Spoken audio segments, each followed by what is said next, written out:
Welcome, everyone. Thank you so much for joining us. We'll get started in just about a minute here. I see the numbers are climbing, and we are so grateful and so thankful that you are joining us for this important conversation today. As you're joining in, feel free to introduce yourself in the chat box, your name, your pronouns, where you're calling from. We are excited to hear from you.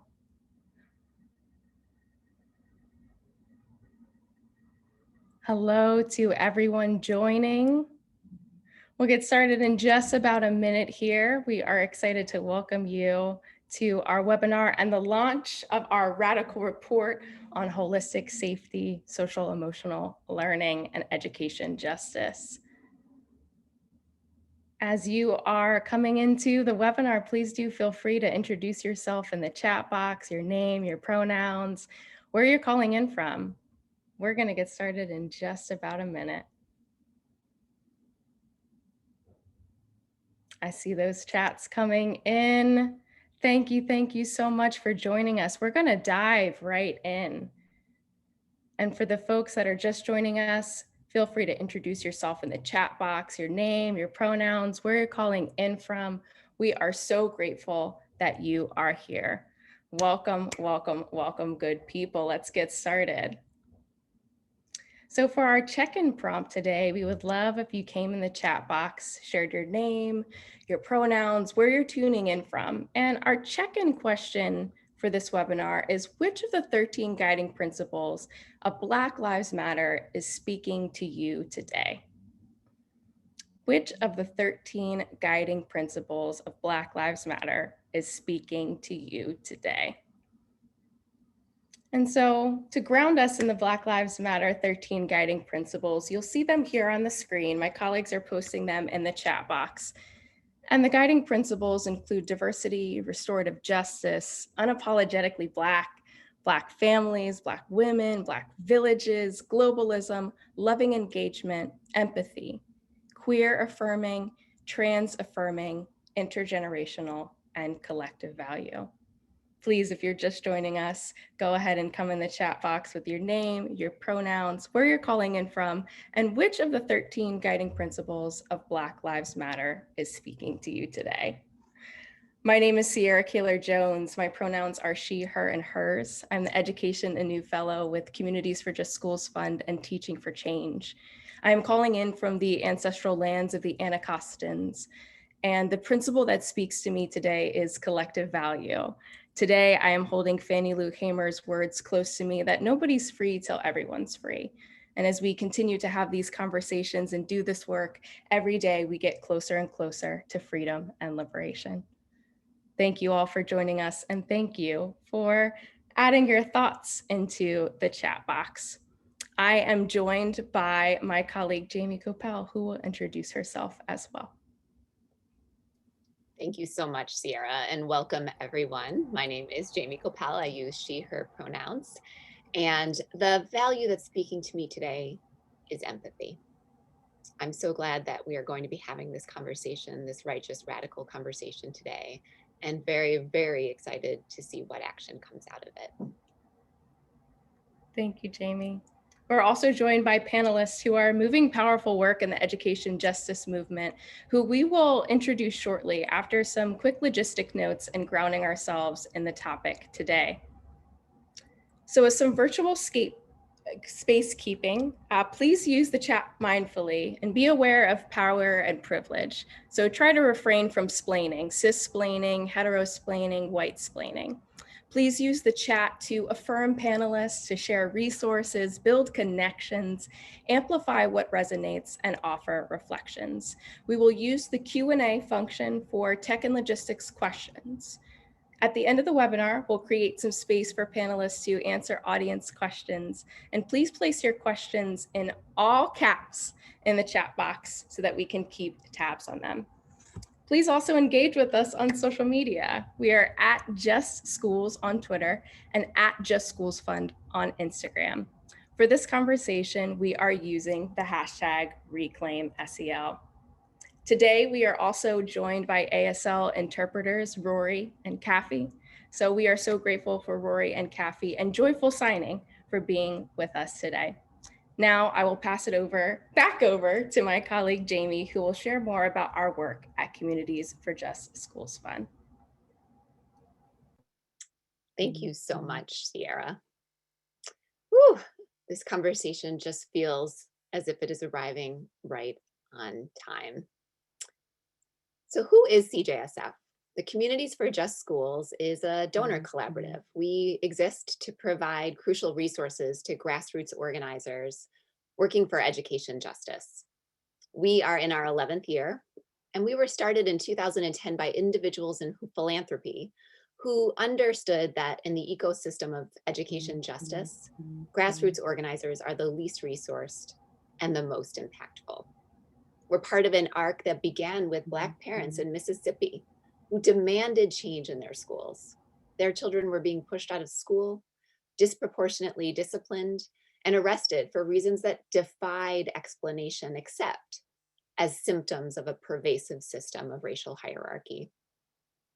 A movement was born, a movement to end the school to prison pipeline, and yes, to change schools as we know them. And thanks to that movement, to those parents, to those organizers, public will began to shift. We started seeing decreases in suspensions and expulsions and school-based arrests because of organizers' work and demands. School as we know it began to change, even as we've seen new threats being invented and new obstacles put in the way: school hardening, digital and physical surveillance, behavioral threat assessments, and more. This nation has continued to bicker over pennies for public education while growing investments in policing infrastructure. School administrators and staff are sold a fake bill of goods that tells many of you that you can only dream within the staffing allocations that your boards, your chancellors, your elected officials say you can. State officials are often pressured to prioritize preparing the workers of tomorrow in ways that privilege the harmful status quo. As we all now know, and now Corona. The education system, there's one thing is clear: as we know it, will never be the same. Public education is at a crossroads, and CJSF is determined to make sure that public education takes the road that has been dreamt and engineered by communities and led by organizers. We are committed to doing our part to ensure that conversations about reopening are about reimagining. I'm taking a deep breath to say, because it needs to be acknowledged, that in the last week, our eyes, our hearts, and our minds have yet again been assaulted by the realities that Black children, and in these instances, Black girls in particular, face in schools and communities. Videos that show conclusively the ways in which they are denied childhood, denied a sense of belonging and safety, and physically harmed in places that should be sanctuaries of learning. And then too often critiqued and studied for not succeeding in curricula, in testing, or in classrooms that continue to model their pitted against them. We must do better. Together we can. And quickly, so that we may get to the conversation we are also eager to have, what is CJSF's role in all of this? We have 4 strategic priorities. We fund, we build, we connect, and we lead. We're a funder first, providing 2-year general operating support grants of at least $50,000 a year to groups in our amazing 60 partner strong network of grassroots organizing groups. We help build by providing resources for groups to build their own capacity and amplify their work, which often looks like time to come together, strategize, dream, and share their strengths with each other to identify emergent threats. Our community of practice, which resulted in Reclaim SEL, which we're here to celebrate today, is an example of this work. Another example is the report we published in conjunction with the release of the Federal Commission on School Safety's harmful recommendations, Do the Harder Work, Reclaim, or Create Cultures of Connectedness in Schools.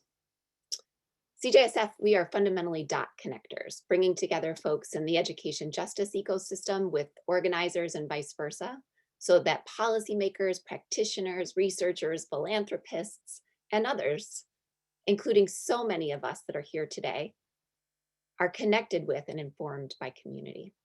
None of us can do this alone, and we are inspired that we have well more than 500 folks who've registered for this conversation today.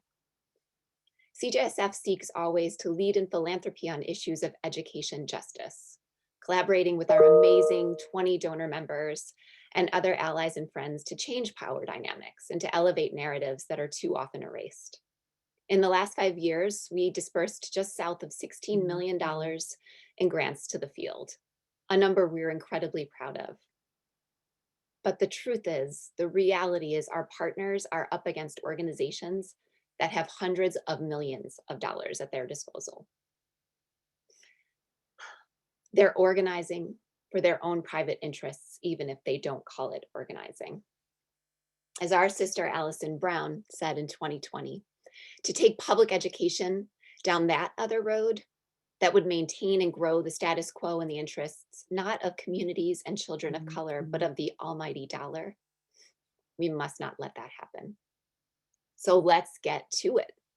And with that, I am so delighted to pass the mic back to my colleague and sister, Sierra Kaler Jones, with infinite gratitude for her leadership and love that has guided us all to this incredibly important day, the official launch, woohoo, of our radical report, Reclaim Social Emotional Learning, centering organizing praxis for holistically safe schools. Sierra.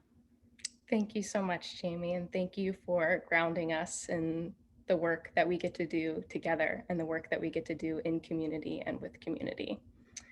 So, reclaiming safety.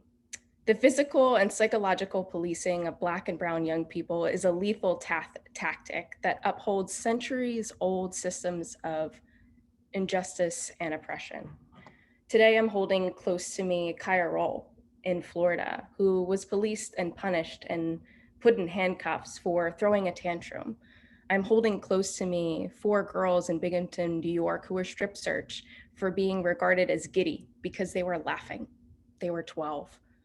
I'm holding Grace close to me, a 15-year-old who was sent to juvenile detention for not doing her homework.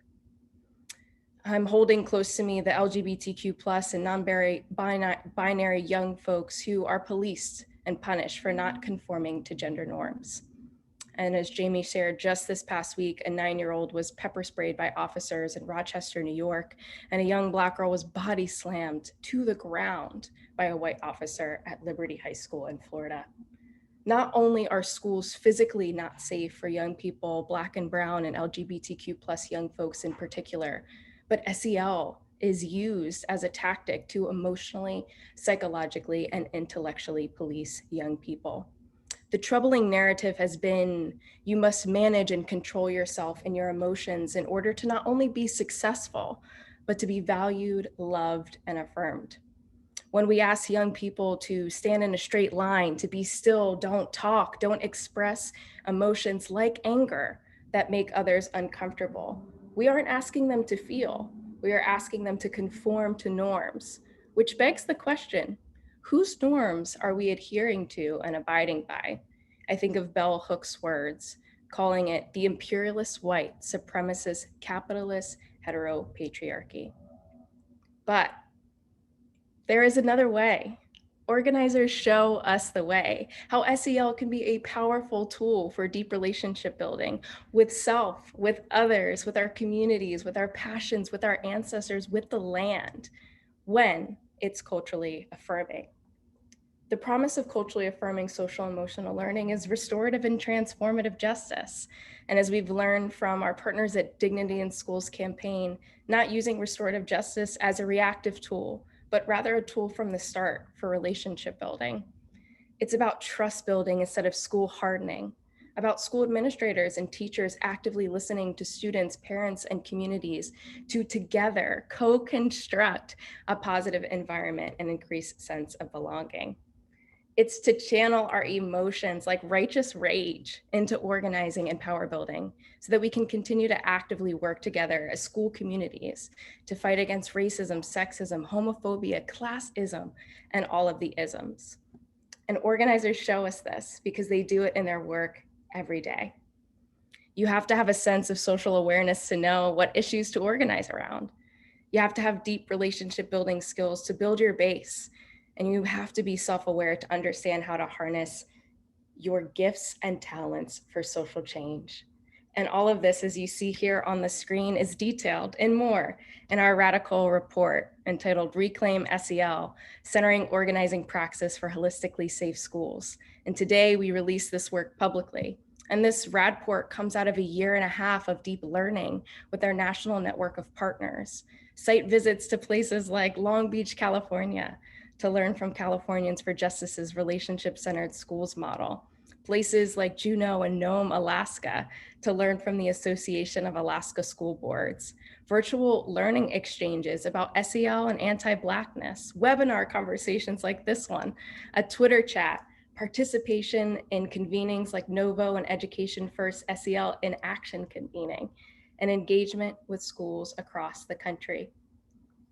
One of the major findings that came out of the RADport that grounds us in our conversation today was that states and districts must connect social emotional learning laws, policies, and grants programs to culturally affirming school climate and safety laws and policies. This webinar will explore what these connections can look like, especially as we navigate together what it means to truly sustain schools that are holistically, emotionally, physically, psychologically, intellectually safe. Many organizations and districts across the country have been having conversations about reimagining education amidst a global pandemic, continued racial injustice, a climate crisis, and emergency remote learning. And so what does it mean to radically imagine and radically reimagine what schooling can be? It means following communities that have already shown us the way. And this conversation today is in alignment with Black Lives Matter at School Week of Action to uplift organizing demands that center redefining safety in terms of holistic social and emotional well-being of young people, of educators, families, and communities. The 4 demands and the 13 guiding principles are SEL in motion and exemplify how we can connect policies, curriculum, safety, and SEL. Today, we are joined by my friend, my colleague, someone who I deeply admire and have the opportunity to work with through the Zen Education Project, Jessie Hagopian, who is a member of the BLM Ed School National Steering Committee, ethnic studies teacher at Garfield High School in Seattle, Washington, editor Rethinking Schools magazine. He's also the co-editor of Teaching for Black Lives, and I keep this on my desk, Jessie, co-editor of the newly released book, Black Lives Matter at School.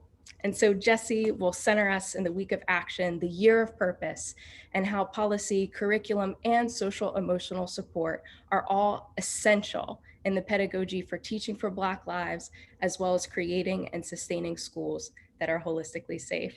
Jessie, we are so grateful for you, grateful for the National Steering Committee, and grateful for all the educators across the country that are doing this important work. Thank you so much, Sierra. It is really wonderful to get to be with you for this important event. It's an honor to be on this panel with so many great educators, parents, and organizers. And thank you to Community for Just Schools Fund for this amazing report and your ongoing work. I am coming to you from occupied Duwamish territory and Coast Salish lands over in Seattle. And I'm excited to learn from all these panelists today because the transformation of education to support the social and emotional well-being of our students, I think, is one of the great human rights struggles of our time. And I really appreciate the opportunity to talk about Black Lives Matter at school, because I think that education devoid of culturally affirming practices that support students' social and emotional learning really is not an education at all. It's just another form of discipline that's used to prepare kids for low-wage jobs or for prison.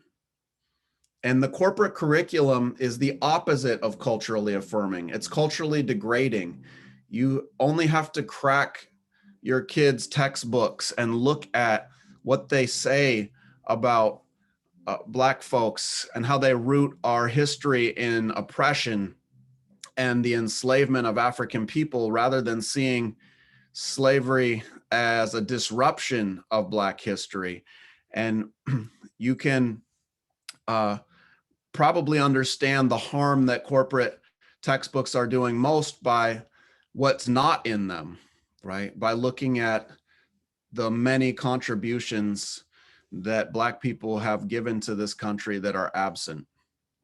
And I think that corporate education reformers have really snatched the love of discovering something new and replaced it with standardized tests, with whitewashed textbooks, with metal detectors, with zero tolerance discipline, with police. And the Black Lives Matter at School movement is fighting for a system and a world with Black joy, with creativity, with imagination, collaboration, and importantly, collective action. And the failure of mainstream understanding of education was really driven home for me when my son started kindergarten several years ago. And he started a new school. It was opening a new language immersion program. So they had a ribbon cutting ceremony with school board members, and even the governor's education aide came, and all the students were seated in the front of the school on the grass in front of the podium.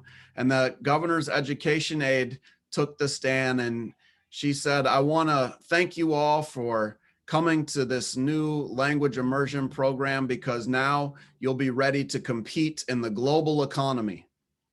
Cheers did not erupt from the third grade section, right? I wasn't like among parents pumping my fist like, yes, now my son will be able to outcompete somebody else's son in Mexico or China, right? I wanted my son to go to this school so he could learn to communicate with more people on the planet, so that he could be a better friend and learn how to solve problems. And this is really what we're in the struggle for. And so Black Lives Matter has 4 demands. We have a demand to implement ethnic studies in every school and Black studies in every school, kindergarten through high school. And the dire need for this is exemplified in the corporate textbook near you. But the power of ethnic studies has been revealed over and over again. You can look at the incredible academic outcomes for youth in the Tucson public schools in the Mexican American Studies program that was shut down by a racist government there. But a 2016 study by researchers at Stanford found that students who took the ethnic studies course GPA improved on average by 1.4 grade points, attendance rose by 21 percentage points, and class credits earned increased by 23. And so we know that the achievement rises, but I think even more important than graduation rates and GPA is students' self-awareness, self-confidence, and love for their own culture that can be reintroduced when we teach kids about the many cultures that make up our society, and specifically about Black history that is often whitewashed out of the textbook. Our next demand is to end zero tolerance discipline and replace it with restorative justice. And the importance of this demand was driven home just a couple weeks ago here in Seattle, when an investigative reporter unearthed a story about a boy named Jaleel. Jaleel is a 2nd grade student at elementary school in Seattle, who was taken to a place they call the cage at their school, an outdoor facility, and he was locked in there during school hours when he was having dysregulation. And this is a boy who suffers from PTSD and needed social and emotional supports. He needed help from school psychologists and counselors, and instead the principal locked him in there and slid his lunch on the cold, hard concrete where he ate without a chair or a desk. And Black youth in this country are suspended at 4 times the rates of white students for the same infractions. And thanks to the work of Monique Morris in her book Push Out, we know that it is Black girls who are most disproportionately suspended as they use that sexist and racist narrative of the angry Black girl to continually push out girls from the classroom. And we want to replace that zero tolerance with restorative justice, because retributive justice, the system we have now, asks the questions: what rule was broken? Who is to blame? And what punishment do they deserve? And we want a restorative approach that asks, who has been hurt and what are their needs? Who is obligated to address these needs, and who has a stake in the situation, and what's the process involving them in making things right and preventing future harm? Or even better, we can move to a transformative view of justice where we ask, what were the social circumstances that produced that behavior, and what structures exist between this and others like it, and what measures can we introduce that can prevent further occurrences? Our next demand in the movement is to hire more Black teachers. Nationally, 80% of educators in the United States are white. And as an article in Mother Jones pointed out, since 2002, we have lost 26,000 Black teachers from the nation's public school system. And this has included countless principals, coaches, cafeteria workers, nurses, and counselors that are also been displaced. And this is largely due to the way they close schools in Black neighborhoods that they've deemed underperforming based on racist, high-stakes standardized tests. And we also know the immense contribution that Black educators make to the public schools. An American University study found that having just one Black teacher in 3rd, 4th, or 5th grade reduced Black boys' probability of dropping out of high school by 39%. Our next demand is to fund counselors and not cops. And we know that 1.7 million children go to a school in the United States where there is a police officer, but not a counselor. And 14 million children in the United States go to a school that has a cop, but is missing one of the following: a counselor, a nurse, a school psychologist, or a social worker, right? And we've seen the explosion of police in our schools in recent years due to a federal COPS program that's awarded $753 million to schools to bring in police. And we want to replace those police with counselors and school psychologists that can nurture and support our youth and transform our schools into places of healing rather than punishment. And that's why all week long, we are teaching to the 13 principles of the Black Lives Matter Global Network. On Monday, we taught students about restorative justice, empathy, and loving engagement. On Tuesday, about diversity and globalism. Today, thousands of educators across the country are teaching about trans affirming, queer affirming, and collective value. On Thursday, students will be learning about intergenerational Black families and Black villages. And on Friday, students will learn about Black women and being unapologetically Black.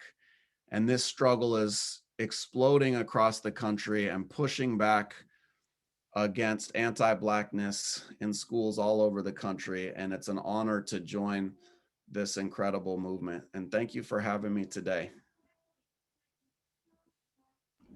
Thank you so much, Jesse.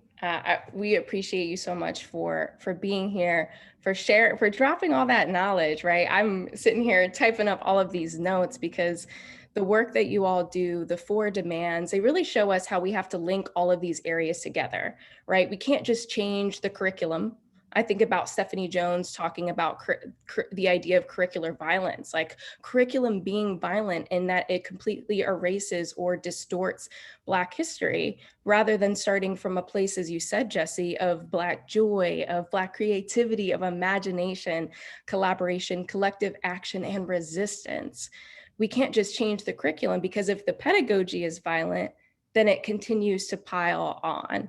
And that's what Furry calls the banking model, right? Where you as the teacher have all this knowledge and you put it into students, but we have so much to learn. We have so much to learn from one another. And that's where that 13 guiding principle of collective action shows up again and again. And so thank you so much, Jesse, for joining us. Thank you for sharing this. I appreciate you and the conversations that I am so blessed to have with you. Appreciate it, Sierra. Have a great one. Thank you. And so as we move forward in this conversation together, we want to create some space for collective opportunities to reflect. And so we have a Padlet that we would like to share with you all so that we can have a collective space to ask questions, to process, and to think through some of what we've just heard in a grounding. So if you are a person that likes to use QR codes, we have a QR code right here on the screen for you for our pause and reflect. If you don't know how to use a QR code, no worries. You just take your phone and then pull up the camera and then pull it up right to the screen here. And if the QR code does not work for you, no worries. My colleagues have posted the Padlet link in the chat box. And so with this Padlet, we invite you to head into the space, either by scanning the QR code or pulling the link up. Just as a note, you may have to copy and paste the link into a new browser, is how Zoom chat kind of works. And once you're in the Padlet, there are 3 reflection questions. 1, what makes schools holistically safe? 2, what relationship do you see between the 4 demands that Jesse has shared with us of BLM at school, week of action, and also social emotional learning? 3rd, what reactions do you have to social emotional learning as policing? And how does that relate to safety? Please select one reflection question to answer now as a comment directly on the Padlet, whichever one is speaking to you. If you have time after writing your reflection, we invite you to read others' reflections. We'll take 3 minutes to do this, and then we will hear from our panelists. And don't worry, you will continue to have access to the Padlet, and we would encourage you to check out some of the resources that are located in the Padlet after the webinar. We will also send this in our follow-up email for you to continue to reflect, to add and explore one another's reflections and the resources. So I'll pause here, take 3 minutes, and go ahead and engage in reflection.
We'll take about one more moment here. There are some really incredible reflections in the Padlet. Thank you all so much for your expertise and your brilliance in this virtual space together.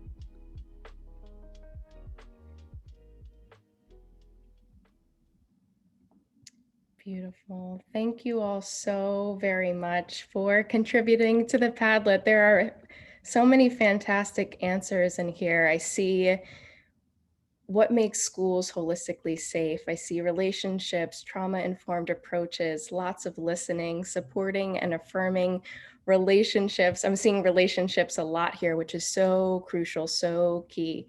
Leading and teaching with love, affirming and welcoming identities and experiences. Yes, students feel empowered to co-construct curriculum and culture alongside adult staff. These are really incredible. And so you'll continue to have access to this collaborative space. Please do feel free to insert your reflections, your thoughts. That way we can be in community with one another in as many ways as is possible. And if you liked the beats that were playing in the background on Spotify, there is a Lo-Fi Beats playlist. It is a go-to for all of the good vibes and all of the good feels. Thank you all for engaging in the Padlet with us. And so without further ado, we are going to jump in the panel and get this conversation started. I'm going to start by introducing the panelists, and then we'll move through some of the questions that we have prepared. We also welcome your questions in the chat box. If you could just put them in all caps, that would be so helpful. Thank you. First, I'd like to introduce Zakia Ansari. She is a parent organizer and advocacy director for the New York State Alliance for Quality Education, the leading statewide organization working on education justice issues in New York. Ansari is the mother of 8 children and grandparent of 3, and has spent 2 decades as a community organizer fighting against educational injustice and the oppression of Black and Brown people. Zakia, we are so grateful for you and so thankful that you are joining us for this conversation today. My honor. Next, I would like to introduce Carlos Rojas. Carlos is the director of Listening Works for Youth on Board, and is an initiative to address the current political climate of hate and division in this country. He served on the Boston School Committee as a student representative from 2011 to 2012 and has worked in various local, statewide, and federal initiatives, campaigns, and organizations, including the Student Immigrant Movement and United We Dream, Massachusetts Save Our Public Schools, and the Boston and Massachusetts Education Justice Alliance, which he helped to found as a student leader at Youth on Board. Carlos, it is always a privilege to be in conversation with you. So excited to be here. Thank you, Sarah. And we also have Dr. Giselle Shorter. Over the past 15 years, Giselle Shorter has led youth development, education, and community-based organizations through programmatic resets, large-scale culture change initiatives, and strategic re-engineering. In 2018, Giselle was recruited to the Rakes Foundation to lead K-12 school and system redesign portfolio to grow the foundation's impact into advanced justice and equity in the redesign of their national public education system. Her career is rooted in a deep belief that an equitable society starts with an equitable education system. She also has a commitment to unapologetically partnering to provide access and opportunities for Black and Brown youth to lead empowered, powerful lives with a focus on educational equity and access, juvenile justice, and multiple pathway programs. The heartbeat of the K-12 giving is the Building Equitable Learning Environments Billy Network. Giselle, we are so grateful that you are here with us.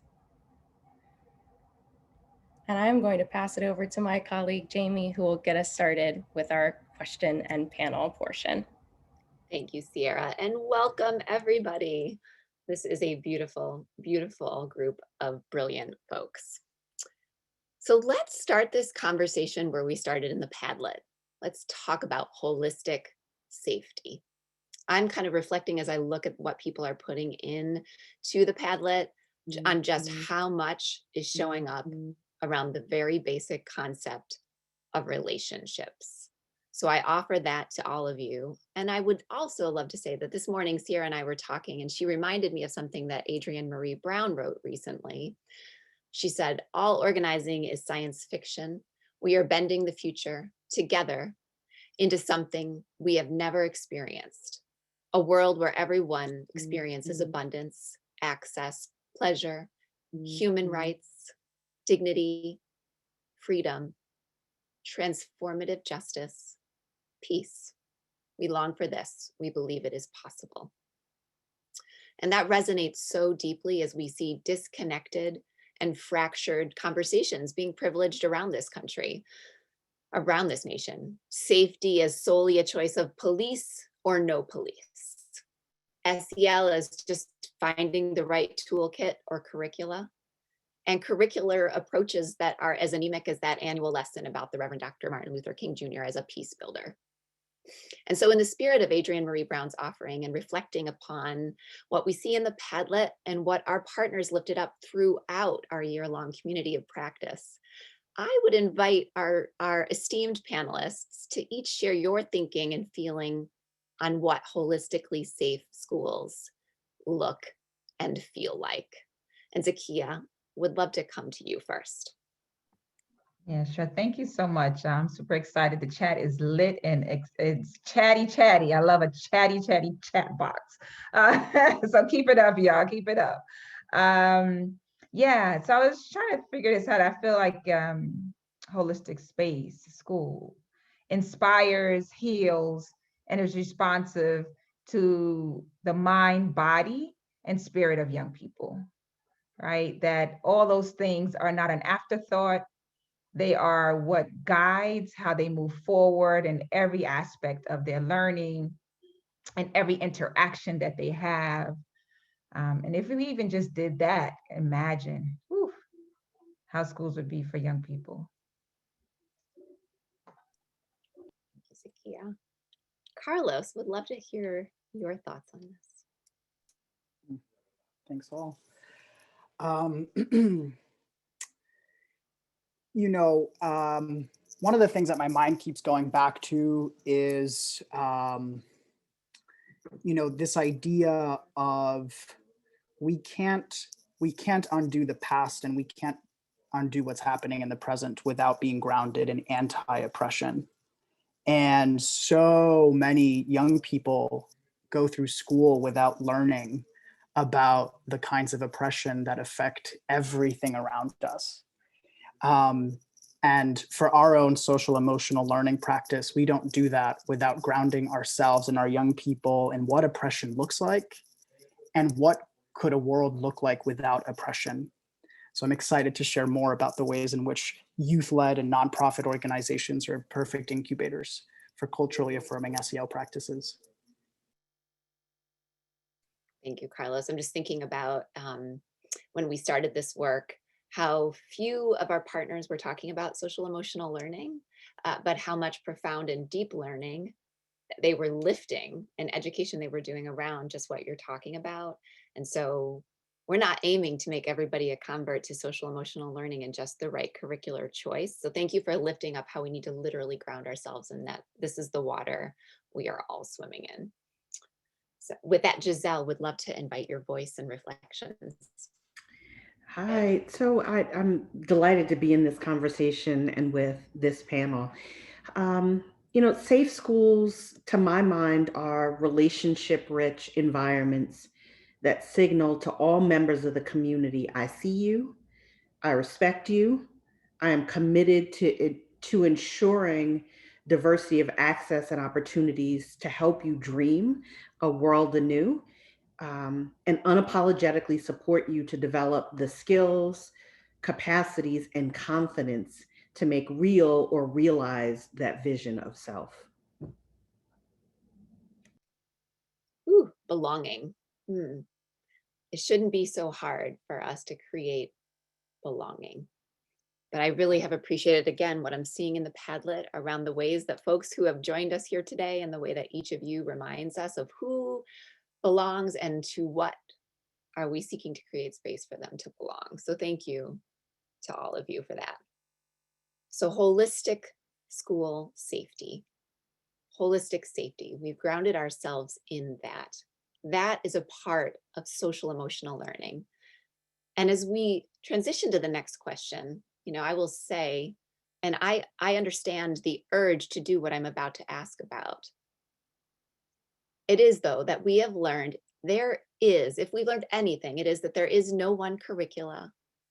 There is no one checklist that will save us, that will get us to sustained change, in particular, but not exclusively at the classroom or school building level. So would love to ask each of you from your perspectives, what would you want participants to know about the obstacles and the challenges that exist to getting to the visions you painted of holistically safe schools? And Giselle, I'm going to add a layer to your question, if I may, and we'll kind of turn to you first. You bring this kind of font of knowledge about connecting across silos, and would love for you, we have so many audience members who come as classroom educators, as systems folks, as philanthropy. What do you see when we talk about obstacles and challenges, right? We're surfacing them, we're breathing them out so we can move past them back to the radical vision and dreaming. What do you see as the opportunities for systems actors and policy folks to better or differently align with and uplift the work and demands of organizers to confront the challenges you see? So what can they do differently or better? Yeah, so I'll ground in with a bit of a generic and then get more pointed.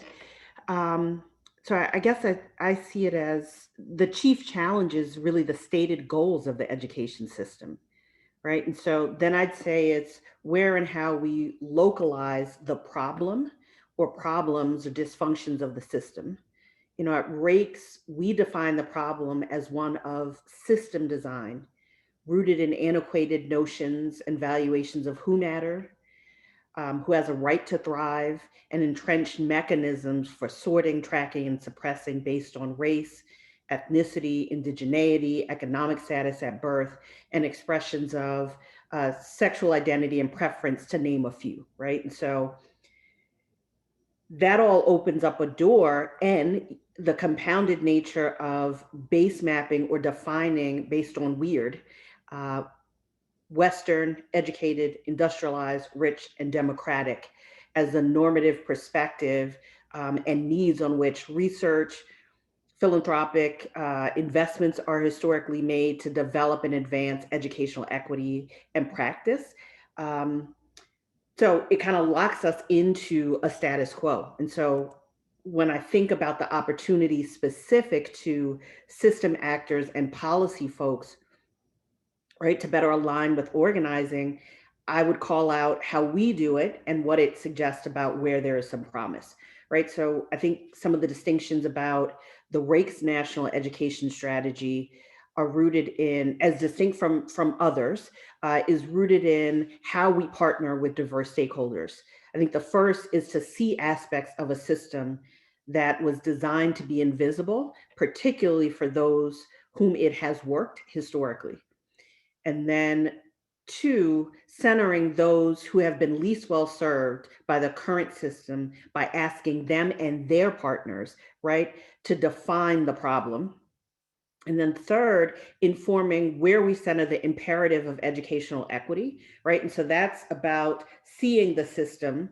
I guess I would put a really fine point on being in community in authentic ways, right? Across the full sequence of problem identification, sense making, co-construction of solution development and implementation, as well as the ongoing kind of progress monitoring or assessment of what works for who gets to decide what's working, and then how we codify that into the grammar of schooling.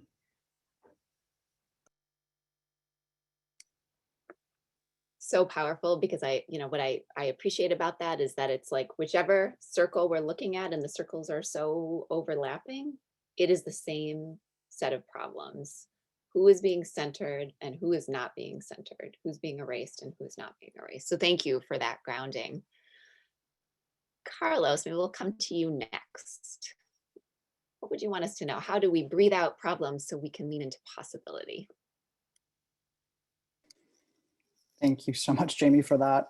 I said this a little bit earlier, but I think that as I was trying to think about what I could offer to this conversation and to this group, I'm realizing just how rich and fertile nonprofit organizations can be in cultivating this vision of the world that we want to see. And I know that to be true because growing up in this country, I grew up undocumented, one of the more than 12 million undocumented immigrants in this country. I received very little social and emotional support from the systems and the structures around me until I found the student immigrant movement, the largest undocumented youth-led organization in the state of Massachusetts, and until I found Youth on Board and the Boston Student Advisory Council. And I think that it's an incredible place for educators, educational leaders, policymakers to look at what are the kinds of worlds that nonprofit organizations like those in the CJSF network and others are creating in order to make this vision possible. At Youth on Board, we are rooted and grounded and have been since our founding in our action and support model, which recognizes that this work of healing and of social emotional learning for young people is not just an additional piece, it is central to our liberation work. And I think I know for a fact that if that had not been true for me, I don't know how long I would have lasted in this work, where so much burnout, so much overworking, and so much conflict can really, we lose a lot of leaders to those things. And so for us, tools to cultivate a culture of social emotional learning looks like creating spaces for young people and adults alike to listen to each other through something that we call listening partnerships, right? Because we get so little chance to actually be heard genuinely and authentically, both as young people and as adults. We go into support groups and healing circles because actually that's what young people love to do naturally, get together in groups and be real and be vulnerable and talk about what's going on in our lives and in their lives. And so we foster those spaces for people to really get to be real and vulnerable. And so when I think about what is culturally affirming SEL, I think about what I learned about oppression and the ways that it impacted me, my body, my mind, and my soul, and the grips that it can still have many years later, many years after I was a young person. And it also is about dismantling adultism, the set of beliefs, the practices, the structures that prevent young people, especially Black, Indigenous young people and young people of color, from fully participating and fully taking charge of our lives in this society. Whew, that is a whole word. And what I want to just underscore is all of it, but special note to the fact that you said something. You said SEL is central to liberation work, right? For all the protective factors that it offers, right? Let's stay well and whole and heal and all of that. It is no coincidence that this rad port we're dropping has a subtitle that is Centering Organizing Praxis for Holistically Safe Schools. Organizers have so much expertise, so much to offer, And they are so often doing this on that shoestring of support in every way. So we are grateful to you all for grounding us in that. Thank you, Carlos. So Zakia, inviting your voice in, let's move past challenges by naming them and figuring out a way forward. What would you want to add? Yeah. As I shared before, Jamie and them know, like in our work, the Alliance for Quality Education, I don't think we ever define social and emotional learning like specifically. And so to your point, Jamie and others of like, all of a sudden this is a thing. But the fight that we have been putting forth for some of the most marginalized young people in our state of New York are centered in the fact that we want them to be socially, emotionally, culturally affirmingly seen, heard, and taught, right? As parents, I'm a mom of 8 kids, and the work that we do with AQE, we are clear, and even this movement, right, Black Lives Matter at schools, it is an affirmation that the children we fight for are descendants of kings, queens, tribal chiefs, and true warriors. They speak multiple languages. They are differently abled. They are LGBTQIA. They are whomever they want to be, right? And the problem with the system, how they are taught, the way policies are created, how they are seen, how their bodies are controlled, has nothing to do with seeing them that way. Their ancestors were fighting, survived, worked to ensure that the legacy of them or who we fighting for now is way better, way better than it is right now.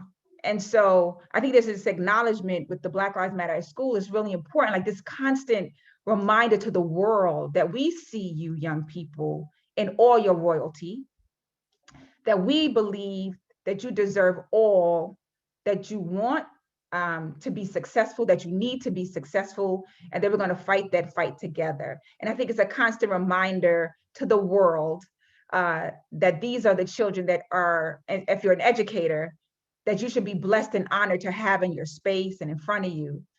And that we deserve no less of the way you would treat your child and the way you treat the children that sit in front of you, right? And so I think it's just a reminder of we can transform if we start to believe that these children, the young people, the Carloses of the world, right, who are, just beautiful sights to see. And we know that as parents and community, if we see them that way, then I think we can absolutely transform. Oof. Thank you all so much for those powerful and moving reflections. One thing that I've heard come up quite often in what you all have shared is just the recognition of how important it is to see each other, to be vulnerable, and how oftentimes shame is perpetuated through oppression, is perpetuated through capitalism, and when in reality, true SEL is a way of being, right? It's about radically shifting how we operate as a society, not only shifting how we operate in schools, but as a whole society, moving past how capitalism has manifested in the United States that perpetuates ideas of individualism, like when Jesse was talking about earlier with his son, and this idea of creating competitive global workers. And instead really lean into the power of community. And one thing that we found about SEL is that for true SEL to happen, there actually has to be a container for SEL to happen. However, many programs only focus on one area, like buying and implementing a pre-packaged SEL curriculum. And so I would love to turn to the panelists to ask, what common conversations have you seen about SEL and what are they missing?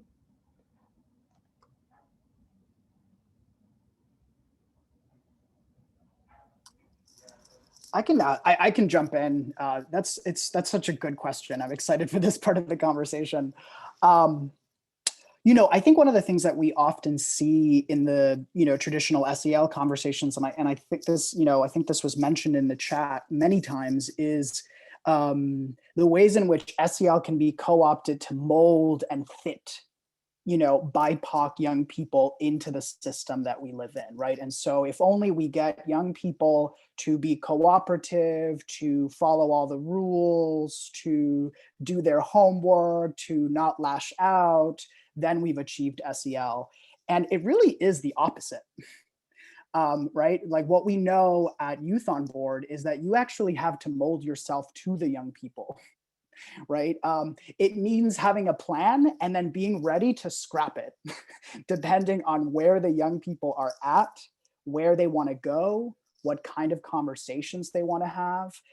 And that's a skill, and it takes a lot. And that is why we talk about adultism so much, because it is a linchpin oppression that prevents adults from recognizing that young people have full, intelligent, brilliant minds. And it prevents adults from following the lead of young people, right? And so, I have colleagues on this call, and I've tried to lead, support groups where we created an agenda. We thought this would be the conversation. We thought that by this time we'd get to here and we'd end neatly.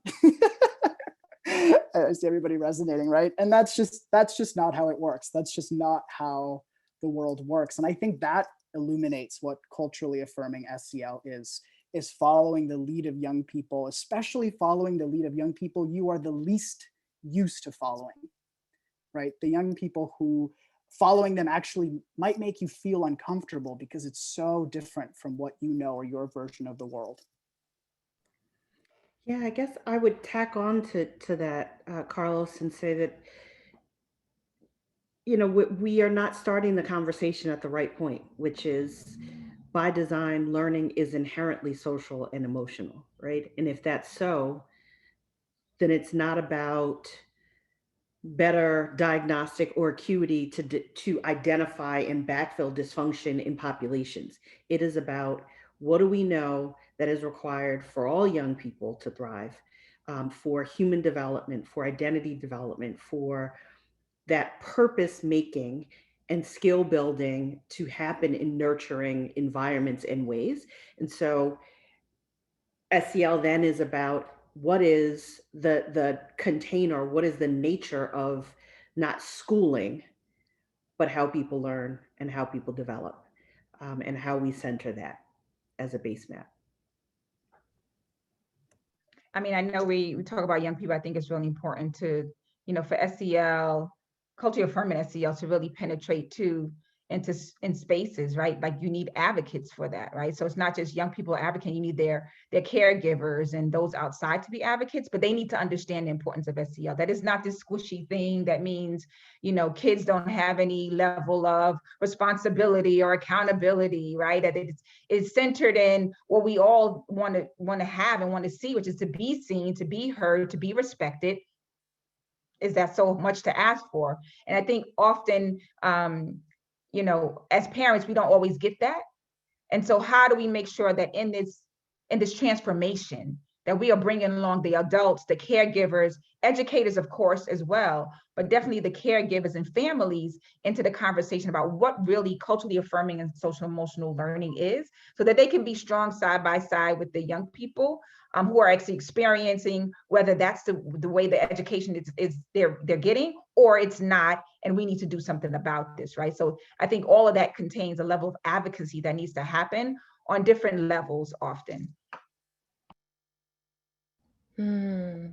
Yes. And I also just want to name that I'm so appreciating all of the nonverbal language that's happening here, because that's such a key piece of social emotional learning and just being together in virtual community. And everything that you all have shared, I'm thinking about turning it back to you, Zakia. In the RAD port, you talk about the dangers of using SEL, specifically in light of COVID-19, as a push to get back to work or school and get the economy churning instead of actually healing.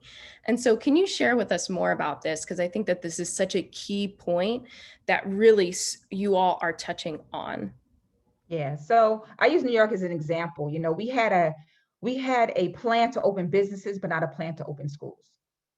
Something wrong with that. There's a priority there that's centered in capitalism, but not centered in caring for young people. So as the process was happening, we're thinking about reopening schools. many of our organizations, the Coalition for Educational Justice, us and others were saying there needs to be a healing process that happens. You cannot even begin to think about opening schools with so much trauma and hurt and dysfunction and mistrust and pain that people were feeling in those months, periods of time, right? Not to mention the fact feeling that young people and others feeling that they were left behind. Like, how could school be open in a public school system and I don't have access to a computer, right? But the quickness was like, we need to reopen, right? We need to get back to business. And they'll figure it out. Like, we'll figure these things out. And we really pushed hard to make sure that that was something that was you couldn't get around. Did every school do it well? No. Is every school doing it well? No. But it was something that the DOE did talk about, push for, et cetera, right? And there was this acknowledgement in those spaces. So I have a grandson who is in second grade. And so he was remote. And so often they were in my house in the midst of COVID, back in school. He has an IEP. And his teachers were actually doing social and emotional learning with him. How are you feeling? Oh, use different words. Oh, you're sad. Why? What other word can you say? Sad, disappointed. What are you disappointed? Write about that. Let's talk about that, right? He's 8. And it was powerful to hear other young kids. It was about 7 other children, maybe a little bit more on there, really talking about how they were feeling. And I realized this wasn't a fly-by-night thing. It was a consistent thing. Every morning before they started learning, these were the conversations that they were having. Now, my other granddaughter, who's in 3rd grade, was that happening the same way? No, but they were through classes, Spanish or whatever they were having, there was ways and opportunities for them to interact with each other. Like, it wasn't like, stop talking, don't say this, right? They were able to interact. They were talking about, what's that game, Minecraft? Something, one of those games they play on whatever, right? And normally as a parent, you'd be like, why is this teacher having these kids talk about games? But it was just their moment of just being children, right? And that was their only connect. So I say all that just to say that you see when it happens, how it illuminates, inspires young people to want to learn the math, the English, and everything else. And it also has parents and adults and caregivers like myself saying, okay, it's okay to be talking about Minecraft because they're really actually learning. They're really actually connecting to each other, right? And that's something, again, I don't think we're doing it enough anywhere because we definitely wasn't doing it before COVID. We're definitely not doing it enough anywhere. But it was an example for me of what it could look like and what it could be like if we really were centering and making sure everybody was healed or healing consistently and sustainably in this moment.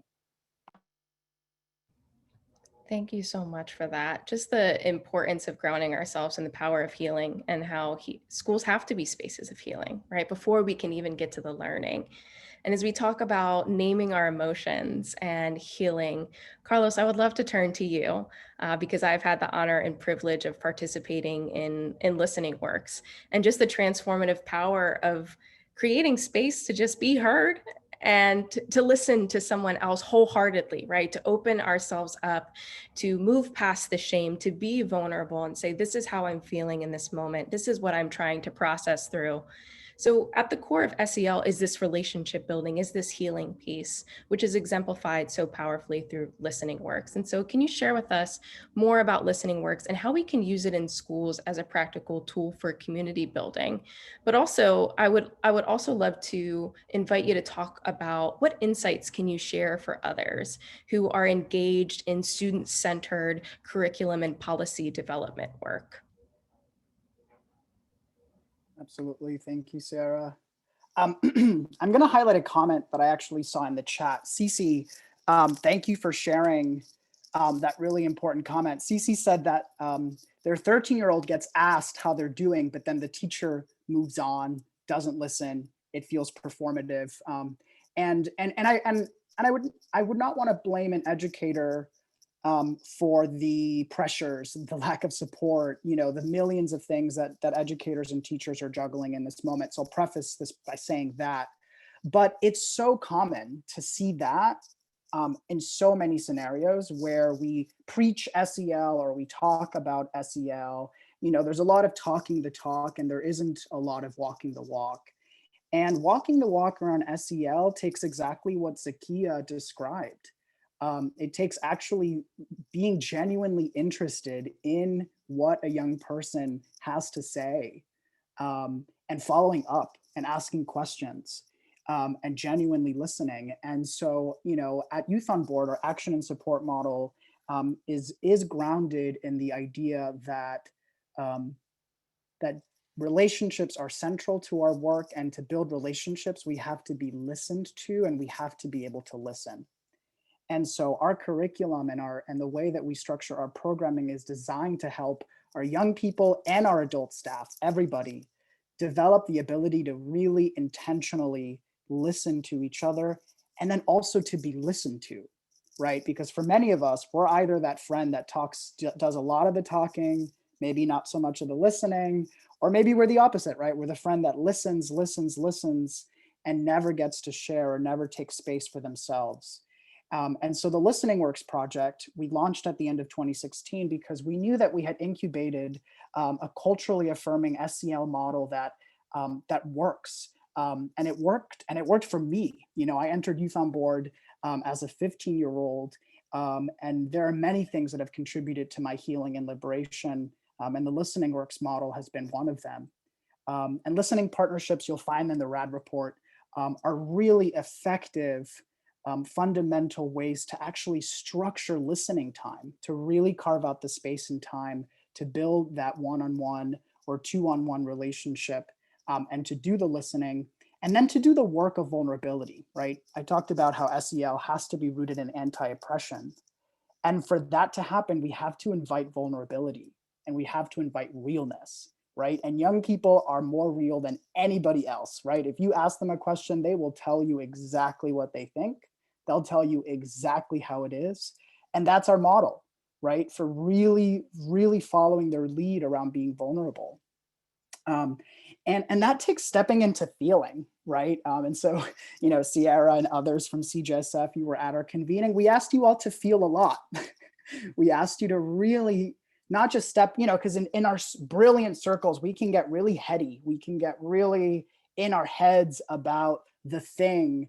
And it's much harder for us to go down to the heart and to actually feel, for me, for example, what it actually felt like to grow up in this country without documentation for 21 years, right? What are the patterns and the triggers that I have developed, right? Anytime I see an application form, I start to shake. I don't want to do it, right? And that comes from years of really not being able to fill out a form because I could not answer the questions. These are the real things that continue to follow us along our lives. And we barely get the space to look at them and to process them. And so listening partnerships are a really great way to create that space. We also know that laugh and play is so crucial. That is not just a young, I mean, we often say that it's like we follow the lead of young people because they love to laugh and to play, but it really is human.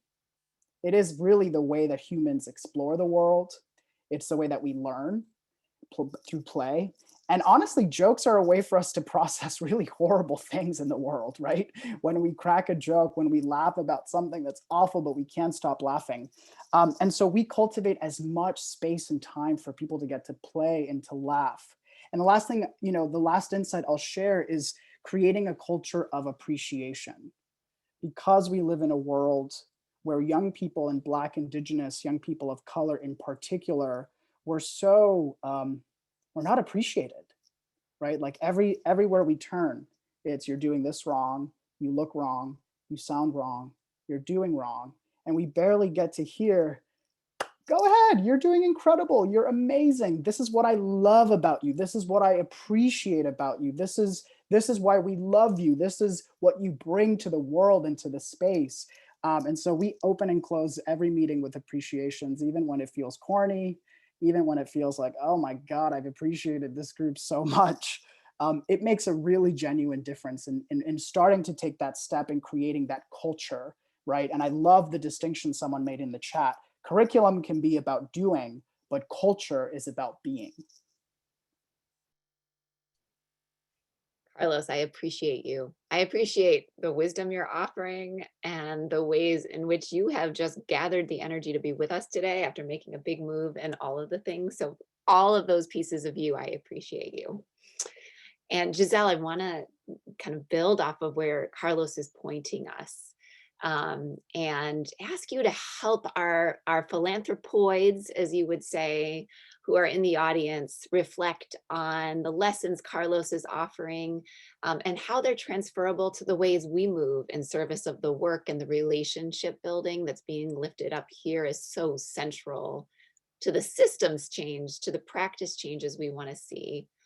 What would you want us to know as we sit in a conversation about reclaiming SEL, centering safety, regarding how philanthropy can lean into trust-based philanthropy that's about following the lead of partners rather than overshaping their bodies of work and approaches to that work?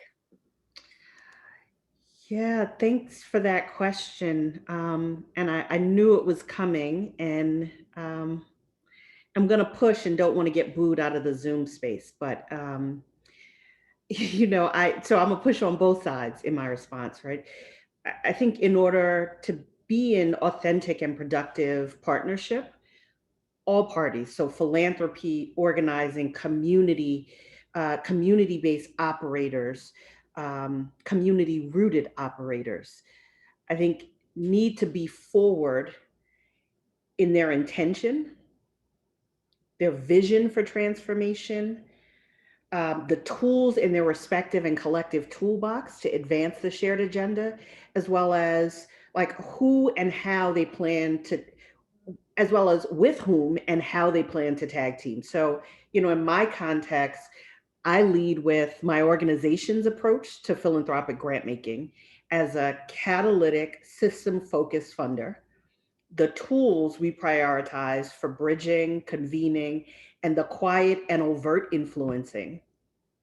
And I think of all of that as the real of how we'll share power to build more power and demand for transformation, wield power to create coverage for folks to initiate and sustain transformation, right? And so that's not necessarily about the traditional trust-based philanthropy language, but rather, I think, more powerful language around power moves and what we are doing in service of each other and with each other, right? And so I think the intersecting kind of crises of health, economic, climate, and then the social and racial reckoning caused by police and institutional racism, I think has supported more system actors, more field actors, more folks in philanthropy to see inequitable structures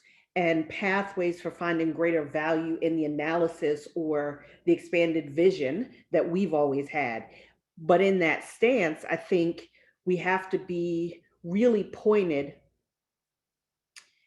in naming what we see as a path forward at the intersection of, the academy would call it the science of learning and human development. But I think what we would call it, and not that we're not in the academy, but those that are closest to the boots on the ground, what we know about how cultural and identity affirming environments, belonging, I see you, the very things that we're talking about that ought be the kind of grammar of school, but we localize to SEL, that when we center those things and we pair it with equity and in service of equitable outcomes and community leadership, that's the unlocking or transformative space. So I think we both have to do slightly different work. Trust. Trust. Thank you, Giselle. There's some beautiful comments in the chat that resonate with my heart, and the challenging question you've answered with such grace. Trust is a slow process, but kindness and compassion can be shown immediately. So thank you to the attendee who shared that with us, Melinda.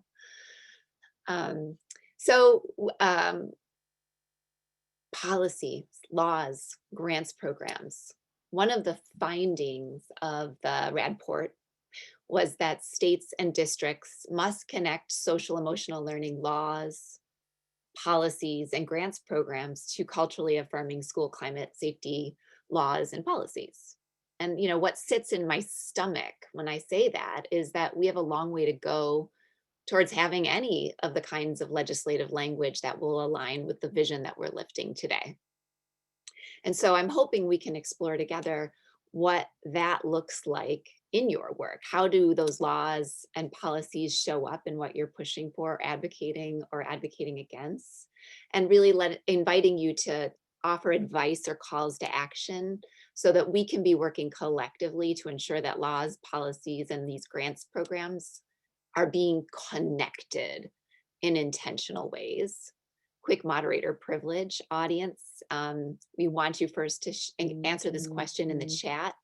And I just want you all to know a little home state pride. My own state delegate, Janelle Wilkins, here in Maryland, in partnership with organizing groups like CJSF Partner Racial Justice Now, dropped a bill today, y'all, today, called the Counselors Not Cops bill. It's a companion to her fellow delegate, Gabrielle Acevero's Police Free Schools bill here in Maryland. That would be a huge step in the right direction.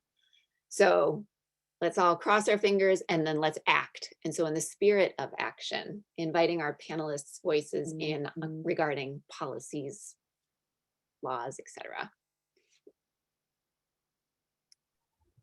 I mean, I'll start. Yeah, so if parents, young people, those most impacted are not part of the setting of the table, building of the table, what happens after it's set, then we continue to get the policies that we get that are SEL, that's centered in get to work. We want to make sure we have the workforce of tomorrow. That is like, don't get mushy with those kids. They need tough discipline, right? We don't need to have books where they see themselves. They just let them read and we'll figure it out. It's the one that says we need standardized testing because that's the only way we're going to tell if they're learning, right? But not everybody receives that. So as AQE, we've coined the phrase, one of our mantras is education justice is racial justice. And again, as I shared before, one of the things that have been key for us is around the equitable funding of schools and how connected that is. If we believe that restorative justice practices are things that should be put forth, then we need funding for it. If we want social workers, if we think there needs to be school counselors, if there's after school programs that our children need because their parents are working 2 or 3 jobs and they need a safe space to have their children be, then we need to fund those things. If we need to have free, high quality childcare, right, for parents and even young people who have children, right? So they feel a level of being seen and supported. So as we talked about, this moment and all that we defined was about being seen, being respected, being heard, right? And so policy, absolutely. And for us as AQE, the funding of that allows us to say, yes, you need to divest from the police department because we see what happened in Rochester and we see what happened in Buffalo, and we can go on and on about where we've seen things happen and why police are not helpful to our children. They are harmful to our children, while at the same time, those same schools don't have a nurse during a pandemic. They don't have social workers. The kids don't eat the food, even though they're hungry because the food is horrible, right? And those things are allowed to continue to happen because no one is respecting and seeing our children as valuable as they are. And that the curriculum that they receive is not culturally responsive, right? And so it's like all those things, those are not the only things, but that is part of it. And so equity and funding and how we do these things absolutely allows us to say, we want this, that, and the other. It takes funding. A budget is a moral document. Fund these things.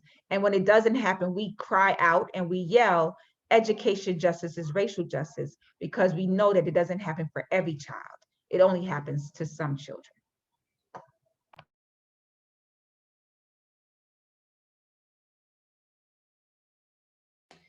So I'll take a pass at that, just double clicking, triple clicking on resource equity. I would call out ERS's like 10-point framing on that, where and how resource equity actually manifests, where we need to lean in.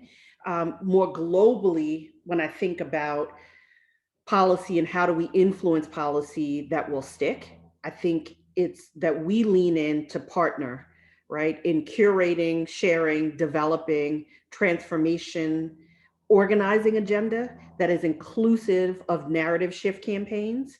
And I think we often have a to or exert force, not necessarily in a system kind of narrative shift campaign.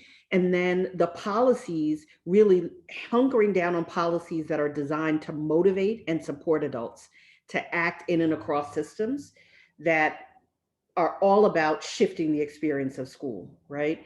Toward relationship rich environments that focus on nurturing their academic, social, and emotional need.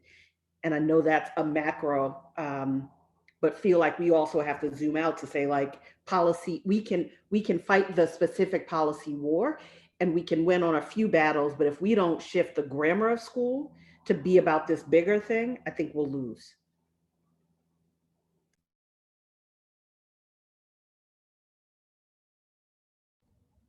Oof. This time goes by so fast because I could sit here and listen to the powerful reflections and your insights all day about what we can do collectively together to ensure that schools are truly safe spaces, holistically safe spaces that are rooted in justice, joy, and liberation, freedom for all of us. And as we pull to close, just some of the key major takeaways that have come up in the conversation is that SEL is central to liberation work, as Carlos said, that we lose a lot of leaders, we lose a lot of folks to burnout. And so it means really leaning into the opportunities to be heard, the I see you, the I value you, we see you, to be seen, to be heard, to be celebrated, to be appreciated for exactly how we all show up. And not just being seen, but making the commitment to dismantling the systems of oppression that confine and constrict us. Because oppression affects the mind, the body, the soul. We have to dismantle things like adultism and really create spaces and places to lean into vulnerability, where shame and capitalism tells us that we have to work, that we have to conform ourselves to fit a certain mold. I've learned from organizers that transformation means that once things are transformed, they can never go back to the way that it was. And so we can't go back to policing. We can't go back to control and management. We have an opportunity to lean into vulnerability, to create spaces rooted in joy, love, and trust, moving from police and schools, harmful infrastructure, standardized testing, schools as fortresses, SEL as policing, to relationships, to following young people, to centering curriculum, so that we all have opportunities to learn from one another. To dream the world that we all deserve into being requires a critical assessment of the current ways schools and SEL operates, a commitment to deepening our relationships with ourselves, with our emotions, and with one another, and releasing power to truly center community and organizer expertise. And with that, we invite you to download the RAD-port if you haven't had the opportunity to. We'll post it in the chat. And as we have to close out our time together today, we would be so grateful if you filled out our reflection and evaluation form, which will also be in the chat. And of course, before we close, thank you to the panelists, to Jesse, to Zakia, to Giselle, to Carlos, for sharing your wisdom with us, for sharing your reflections and your insights. It means so much to be able to share this virtual space and to do this change-making conversations, to have these change-making conversations. I'd also like to thank the interpreters, to Kathy and Rory, for interpreting this conversation today. We appreciate you. Y'all are incredible and amazing. Thank you for sharing with us in space today. We would invite you to, as we continue to close, in the RAD-port, there are some call to actions that we would like to leave you all with. 1, follow and support organizers' leads and demands. 2, fund organizing. 3, eliminate policies that perpetuate the myth of racial hierarchy and develop policies grounded in belonging and in brilliance. 4, assess how SEL's policing may show up in your own work, how it may have been internalized, and how it may continue to show up. 5, center culturally affirming SEL practices in classrooms, schools, communities, policy, and philanthropy. It is all connected, and for SEL to truly happen, there has to be a container for it. Mark your calendars for May 5th. We hope that you will join us again. The next webinar in our hashtag Reclaim SEL webinar series will happen on May 5th. We'll be talking about emotional justice and healing justice, how important it is, especially in this moment as we move forward together, that we also create spaces to heal together. Thank you all so much for joining us for this conversation. We appreciate you. Continue to add to the Padlet. We look forward to future opportunities to share space and to dream and to move towards freedom together. Thank you all so much. See you soon.